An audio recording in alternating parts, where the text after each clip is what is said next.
ان اللہ و ملائکتہ یصلون علی النبی یا ایہا الذین آمنوا صلوا علیہ وسلموا تسلیما الصلاۃ والسلام علیک یا رسول اللہ وعلی آلک واصحابک یا حبیب اللہ الصلاۃ والسلام علیک یا رسول اللہ وعلی آلک واصحابک یا حبیب اللہ۔ حضرات گرامی، آج ہم اپنے مرشد، اپنے شیخ، اپنے مربی اور ہمیں راہ حق پر قائم رکھنے کی تعلیمات سے آشنا کرنے والی ہستی حضرت امامنا و شیخنا امام ربانی مجدد الفسانی رضی اللہ تعالی عنہ کے یوم پیدائش کے سلسلے میں ایک نہایت خوبصورت محفل پاک کا انعقاد کیا گیا ہے۔ آج میں آپ کے سامنے مکتوبات شریف کی بجائے آپ کی چند روشن پہلوؤں کو جو آپ کی زندگی سے وابستہ ہیں ان کو بیان کروں گا، اور آپ کی زندگی، آپ کے تعلیم و تربیت کے حوالے سے مولانا صاحب نے بیان کر دیا ہے۔ در حقیقت دنیا کا یہ قانون ہے کہ جب بھی گمراہیاں پھیلتی ہیں اور انسانیت کو اس کی پستیوں اور اس کی تذلیل اور اس کو رب تعالیٰ سے، اپنے مالک سے، اپنے خالق سے دور کر دینے کہ جو ماحول بناتے ہیں لوگ،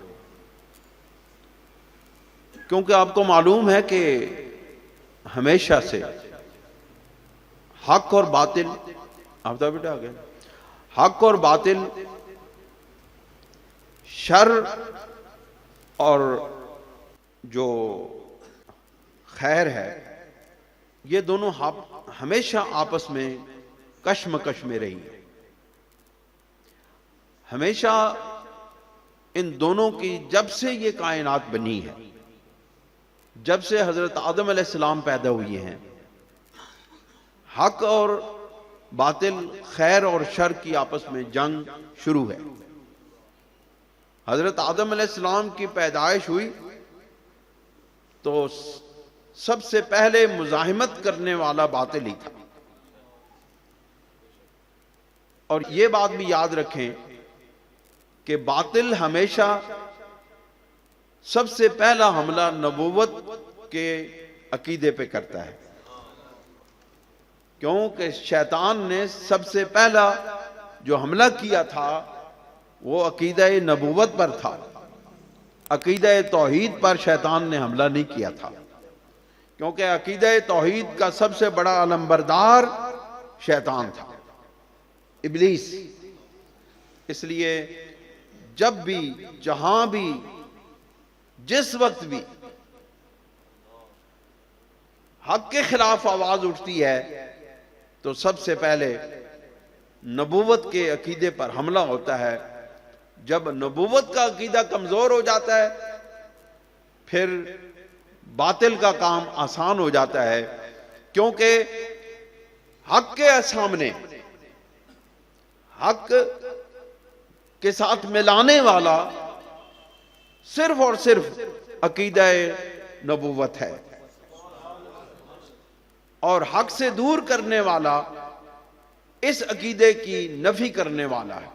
جب تک اس عقیدے کا اثبات کیا جاتا رہے گا، ہدایت کے دروازے کھلے رہیں گے۔ ہدایت کا دروازہ بند ہی اس وقت ہوتا ہے کہ جب نبوت کے عقیدے کو نقصان پہنچے یا نبوت کے عقیدے کا انکار کر دیا جائے. اس کی وجہ یہ ہے کہ اللہ رب العزت نے ہدایت کا مرکز و محور نبی کی ذات کو رکھا ہے. جس کو ہدایت ملتی ہے نبی کے دروازے سے ملتی ہے،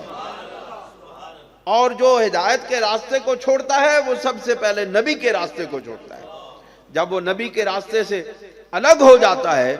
دور ہو جاتا ہے، تو وہ خدا سے بھی دور ہو جاتا ہے، وہ اپنے رب سے بھی دور ہو جاتا ہے، وہ اپنے مالک سے بھی دور ہو جاتا ہے. تو یہ شروع سے ہی، ابتدائے عالم سے ہی یہ سلسلہ جاری رہا، اور حق اور باطل ایک دوسرے کے ساتھ ٹکراتے رہے.